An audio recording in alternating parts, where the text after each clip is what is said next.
Hey everyone, welcome back to just learn lit hub. आज हम पढ़ने वाले हैं क्लास 10th की एक बहुत ही इमोशनल पोएम जिसका नेम है the ball poem which is by John Berryman. इस चैप्टर में हम ये जानेंगे कि कैसे loss, responsibility and growing up के बारे में हम एक बहुत डीप लाइफ लेसन के बारे में आज पढ़ने वाले हैं। So let's get started without wasting a time. So the starting of the poem is, poem की जो स्टार्टिंग है वो कुछ ऐसी होती है कि पोएट एक क्वेश्चनिंग वे में हमसे पूछते हैं what is the boy now who has lost his ball.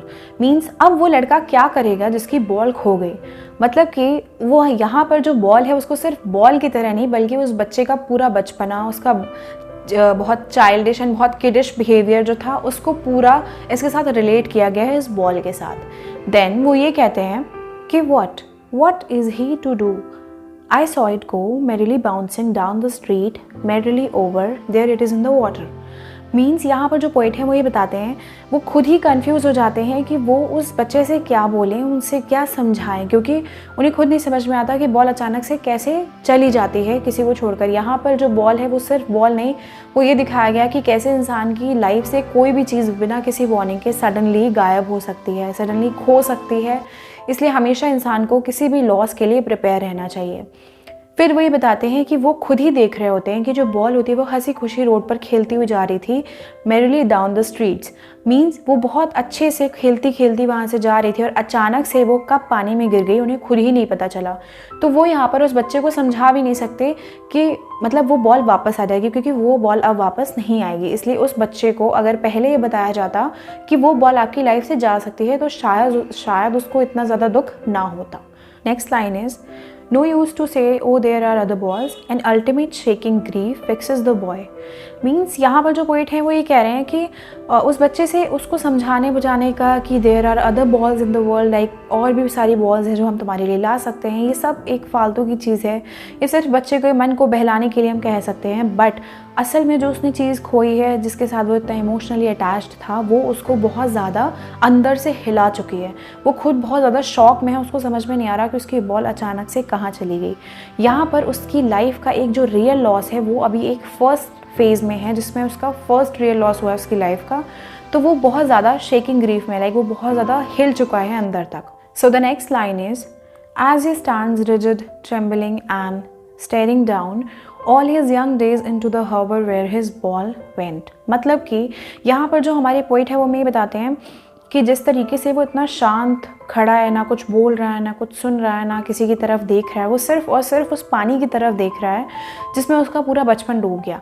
अब बचपन इसलिए डूब गया क्योंकि जो बॉल होती है उसको हम बचपन से रिलेट करते हैं, और जब वो बॉल ही पानी में डूब गई तो उसका मतलब हुआ कि उसका पूरा बचपन डूब गया उसके अकॉर्डिंग। इसलिए वो बहुत ज़्यादा परेशान होता है, अपनी बॉल को सिर्फ और सिर्फ उसमें देख रहा होता है। फिर वो हमें ये बताते हैं नेक्स्ट लाइन में कि जो यंग बॉय है हमारा, जिसकी बॉल हमेशा हमारे सामने खो गई है, उसके सामने वो पानी में चली गई, वो पानी की तरफ देख रहा होता है और वो ये सोचता है कि मेरी जिस तरीके से बॉल चली गई शायद मेरा केयर फ्री जो चाइल्डहुड था वो भी बॉल अपने साथ ले गई है, इसलिए मुझे बिल्कुल भी इमोशंस कुछ भी ऐसे फील ही नहीं हो रहे हैं। और यहाँ पर पोइट उस बच्चे को समझा भी नहीं सकता क्योंकि वो ऐसा बिलीव रखता है कि ये उसकी लाइफ का एक बहुत बिगेस्ट लॉस है जिसको उसको खुद ही हैंडल करना चाहिए, किसी को भी उसमें इंटरफेयर नहीं करना चाहिए।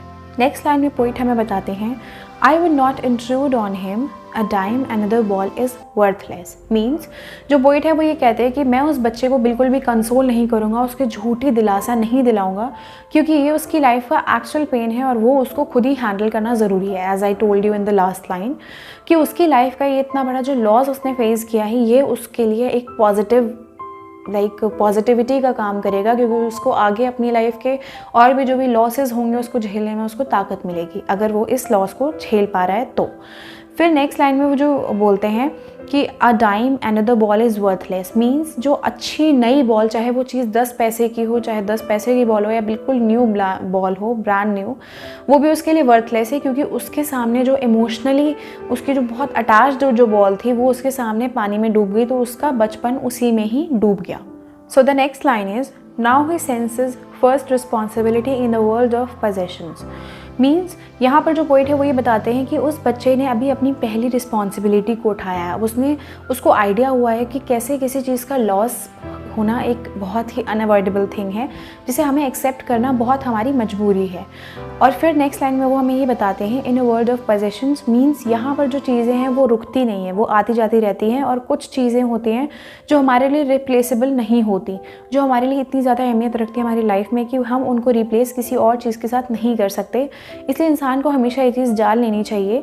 इस पोएम का जो एक मेन मैसेज है वो यही है कि इंसान को हमेशा ये चीज़ का आइडिया होना चाहिए कि हमें हमेशा लॉस होता रहता है हमारी लाइफ में, चाहे वो छोटी चीज़ हो या बड़ी चीज़ हो, और हो सकता है कुछ चीज़ें रिप्लेसेबल ना हो, तो उसके लिए हमें हमेशा रेडी रहना चाहिए और हमें उस लॉस को एक्सेप्ट करना चाहिए, ना कि उसके लिए हमें बहुत ज़्यादा सैड होकर स्ट्रेस में रहें या हम एंजाइटी में रहें। उससे बेटर है कि हम उस लॉस को एक्सेप्ट कर लें। So this is the end of the chapter. If you like the explanation, please like, subscribe and share. तब तक के लिए bye bye and stay tuned for the next video.